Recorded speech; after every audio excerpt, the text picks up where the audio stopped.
नमस्कार दोस्तों, माधव किशोरी चैनल में आप सभी का स्वागत है। आज के वीडियो में हम जया एकादशी व्रत की कथा सुनेंगे।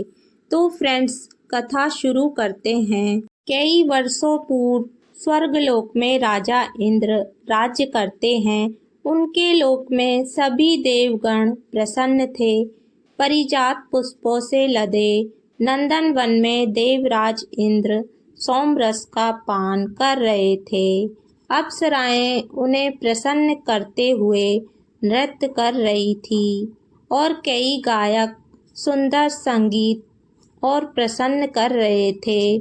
मुख्य संगीतज्ञ चित्रसेन अपनी पत्नी मालिनी और पुत्र माल्यवान के साथ उपस्थित थे।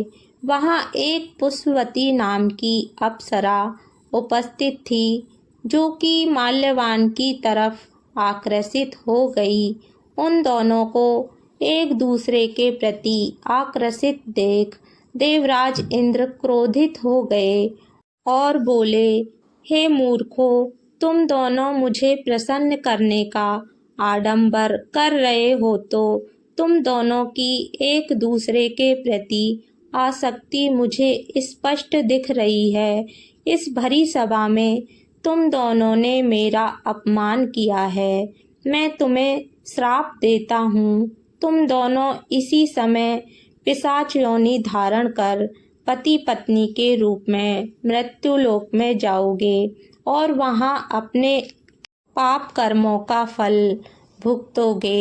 इंद्रदेव के कठोर वचन सुनकर माल्यवान और पुष्पवती अत्यंत लज्जित हुए और उसी क्षण वे दोनों पृथ्वी लोक में हिमालय के शिखर पर पिशाच रूप में आ गए। उस स्थान पर चारों ओर बर्फ जमी थी। वहां ना तो खाने को कुछ था और ना ही पीने को। वह ठंड से कांप रहे थे। उन्होंने एक गुफा में शरण ले रखी थी। एक दिन माल्यवान ने अपनी पत्नी से कहा, ना जाने हमने कौन से पाप कर्म किए हैं कि हमें पिशाच का यह शरीर प्राप्त है। इस प्रकार वे दोनों ठंड में गुफा में बैठे रहे। शीतलहरों के कारण उन्हें नींद नहीं आई और वह सारी रात जागते रहे। भगवान श्री हरि का ध्यान करते रहे। संयोग से वह दिन जया एकादशी का था।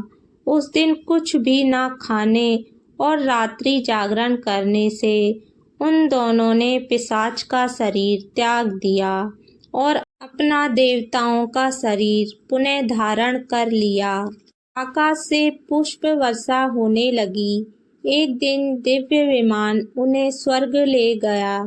उन्हें देखकर देवराज इंद्र आश्चर्य में पड़ गए और उनसे पूछने लगे, तुमने ऐसा कौन सा पुण्य किया है? तुमको मेरे श्राप से इतने कम समय में मुक्ति कैसे मिल गई? तब माल्यवान बोला, हे राजन, भगवान श्री हरि की कृपा के कारण हुआ है। हमने अनजाने में उनकी प्रिया जया एकादशी का पालन किया, जिससे हमें हमारा दिव्य शरीर पुनः प्राप्त हुआ है।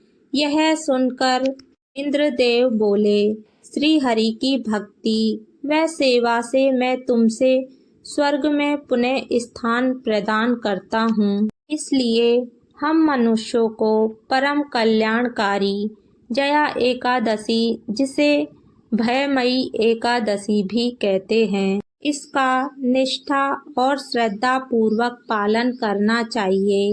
इस दिन किया गया उपवास जीव आत्मा को वैकुंठ की प्राप्ति कराता है। जो व्यक्ति जया एकादशी को इस कथा का श्रवण और पठन करता है, उन्हें अग्निष्ठोम यज्ञ का फल प्राप्त होता है। इस प्रकार कथा समाप्त होती है। जय श्री हरि विष्णु। फ्रेंड्स, अगर आपको जया एकादशी व्रत की कथा पसंद आई हो तो वीडियो को लाइक करना। अगर आपने अभी तक मेरे माधव किशोरी चैनल को सब्सक्राइब नहीं किया है तो प्लीज़ सब्सक्राइब कर देना। राधे राधे सभी को।